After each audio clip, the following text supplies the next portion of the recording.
morning, dear students. Today we are going to start a new topic, The Enemy by Pearl S. Buck. Dear students, let's discuss about the author first.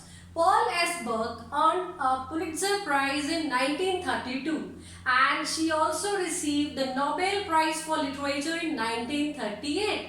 Dear students, our writer Pearl S. Buck was not only a wonderful writer, but she was active in her humanitarian efforts to create awareness, right? She wanted to protect the Asian Americans against the racial intolerance by creating the awareness. And dear students, in most of her works, you will find that she has chosen China as a setting in all of her novels.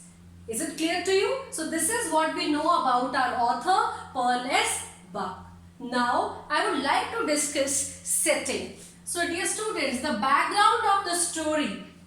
Dear students, this chapter, The Enemy, take place on a coastal town of Japan in 1941. It was a time when the Second World War was going on. And dear students, at that time, most of the Japanese, they were against the Americans and they were ready to kill them also.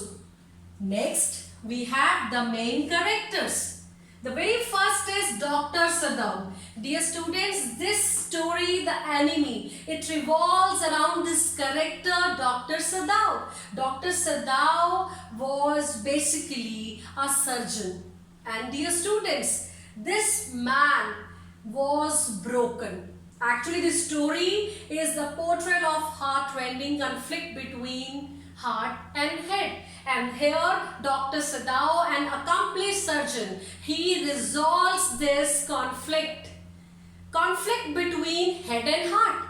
Conflict between his duty as a doctor and his duty as a Japanese also. Next we have Hana. Hana, Sadao's wife, and this lady helps her husband Dr. Sadao on operating the American soldier in spite her physical discomfort. Next we have Tom. Tom, a typical American soldier who thinks that all the Japanese are cruel and they are not human. Next we have the journal. Dear students, this character, journal, self-centered and selfish old man, he wants Dr. Sadao to make him recover from his illness. And that's why he is ready to ignore all the things. Next we have the theme. This chapter, The Enemy, is based on a conflict between head and heart. And this happens in our life also. In most of the time, most of the cases, we fail to do what we want to do because head and heart, they have different opinions. So we call it conflict between head and heart.